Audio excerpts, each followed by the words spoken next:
Tapi kalau sudah terbukti istri bukan dalam keadaan haid, dan juga nggak ada udzur yang lain bukan sakit, maka ini istri itu telah melakukan dosa besar.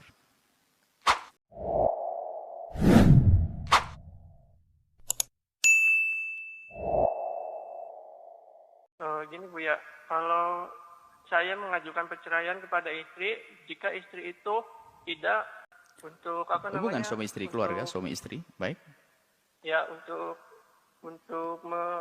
meminta itu kebutuhan batin untuk suami, tapi istri selalu menolak, itu gimana Bu ya? Baik. Cukup? Kurang kasihan dia. Semoga Bu ya selalu disehatkan oleh Allah. Amin, amin. Sudah, cukup sekian. Assalamualaikum warahmatullahi wabarakatuh. Waalaikumsalam warahmatullahi wabarakatuh. Sebagai seorang suami, jika Anda menginginkan hajat Anda untuk terpenuhi dari istri Anda, pertama adalah harus dilihat apakah istri Anda punya uzur atau tidak. Misalnya dalam keadaan haid nggak bisa melayani Anda, atau mungkin dalam keadaan sakit yang menjadikan sebab tidak bisa melayani Anda, maka seorang suami tidak boleh dalam hal ini memaksa. Hukumnya haram. Tapi kalau sudah terbukti istri bukan dalam keadaan haid, dan juga nggak ada udzur yang lain bukan sakit, maka ini istri itu telah melakukan dosa besar. Dia tidak mau patuh dengan suami nuzuz, tidak wajib diberi nafkah dalam hari ini. Ini pertama suami dulu lihat. Kadang suami egois. Kemudian bahkan ini peringatan juga kepada para istri. Biarpun seandainya sang istri mungkin karena udzur haid misalnya, atau sakit misalnya, kemudian tidak bisa melayani suami dengan semestinya, tapi dia bisa menyenangkan suami, mohon maaf, dengan apa yang bisa lakukan, mencumbu dan seterusnya. Sampai sang suami puas. Yang penting tidak dimasukkan wilayah tersebut karena itu adalah haid. Kalau haid haram. Tapi yang penting suami puas. Yang penting jangan masuk wilayah tersebut. Wilayah belakang, wilayah depan. Jangan masuk. Maka bisa senang setelah tuntas, selesai. Mohon maaf, ini adalah majelis mulia. Kadang-kadang seorang wanita tidak berpikir ke sana. Kalau seorang laki-laki mengeluarkan air mani dengan tangannya sendiri, hukumnya adalah haram. Tapi kalau dari tangannya seorang istri, maka tidak.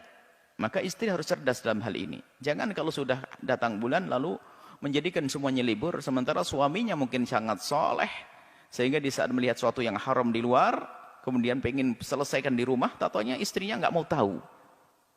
Dalam keadaan haid pun harus hendaknya diselesaikan yang demikian itu. Apalagi dalam keadaan suci dan tidak ada udzur. Kalau ada seorang istri diajak oleh suaminya ke atas ranjang dalam keadaan tanpa udzur, kemudian ogah-ogahan, lalu sang suami marah, maka dikutuk oleh malaikat semalam suntuk. Ini adalah satu hadis yang paling indah bagi wanita. Tapi justru kalau kita amati, kenapa ada hadis semacam ini? Nabi mengingatkan, coba saja. Tidak seorang perempuan diajak oleh suaminya, ila firasyi, ke atas ranjangnya, fa'abat. Kemudian wanita tersebut ogah-ogahan.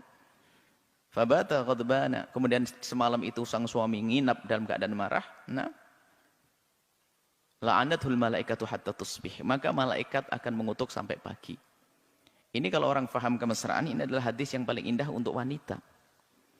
Kenapa? Wanita suruh ngapain di situ? Bukan suruh nyangkul, bukan suruh naik gunung, suruh ke atas kasur, melakukan sesuatu yang paling indah dalam hidupnya, melayani suami, lah keogah-ogahan. Cuman kalau kita amati dari hadis ini, memang mohon maaf ini kepada wanita semuanya, ini adalah banyak kaum pria yang mengadu seperti Anda ini. Seorang istri kalau sudah suaminya menginginkan, itu ada aja alasan, nidurin anak, nutup jendela, ngangetin nasi, macam-macam, nggak segera. Sehingga sampai suami akhirnya muncul kegelisahan. Apalagi sampai seperti yang ditanyakan tadi, sebulan sekali pun tidak, innalillah. Anda ini wanita, kalau punya udzur sampaikan kepada suami Anda, biar dia memaklumi. Kalau tidak membicarakan udzurnya, ya wajar kalau marah. Ini adalah nasihat untuk wanita juga, wanita dan pria, suami istri. Kemudian apakah boleh menikah di saat semacam itu? Tentunya opsi pertama tidak harus menikah. Ada tidak harus apa? Cerai.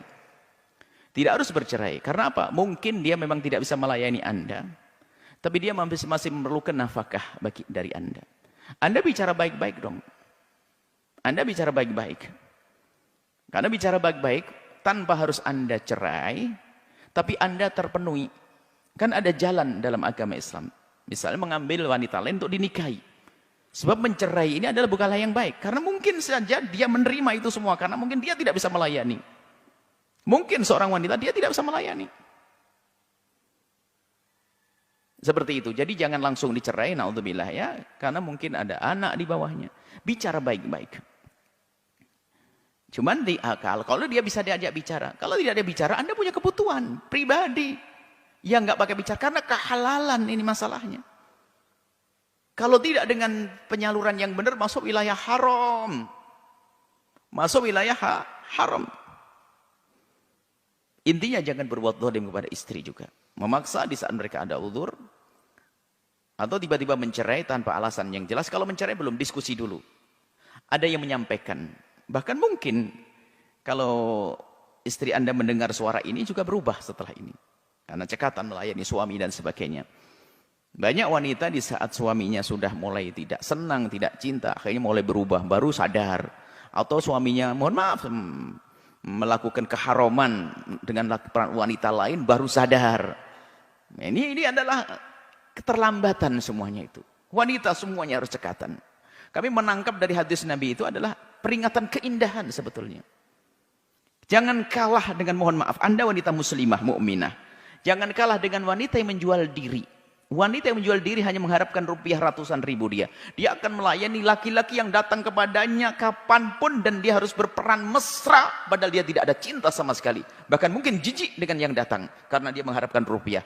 Ini wanita yang kenal Allah, rindu kepada Allah untuk melayani suami dengan berperan mesra. Kenapa nggak bisa? Biarpun dalam keadaan dia tidak nyaman. Masa kalah dengan, mohon maaf, wanita yang menjual diri? Ini kami ingatkan semuanya. Suruh berpikir. Wanita yang menjual diri, siapapun yang datang dilayani. Dan dia berpura mesra. Semoga Allah memberikan hidayah kepada mereka. Wanita-wanita yang suka menjual diri, semoga setelah itu menjadi mulia di hadapan Allah. Kita tidak merendahkan, tapi kita mencontohkan ada orang-orang semacam ini. Lihat, mereka yang datang siapapun. Bau wangi, bau kotor, tua, muda, mau penyakit. Nggak urusan, yang penting dapat duit. Ini dengan suaminya yang bapak dari anak-anaknya, kenapa ogah-ogahan? Sengaja kami perpanjang ini, banyak problem-problem halnya semacam ini. Hal-hal yang semacam ini. Semoga Allah menjaga keindahan dalam rumah Anda, rumah tangga, semuanya yang menyaksikan acara ini. Bahagia, semua istri yang saling mencintai karena Allah Subhanahu wa Ta'ala. Indah di dunia dan indah di akhirat. Jadi, jangan gampang mencerai. Tidak mudah. Kalau memang nanti ternyata Anda tidak mampu, dia diajak diskusi juga nggak bisa, nggak ada perubahan, maka Anda boleh melangkah mencari halal yang lain, tapi mencerai jangan dulu. Jangan gampang mencerai. Karena mungkin dia masih memerlukan nafkah dari Anda, perlindungan status dari Anda, dan seterusnya.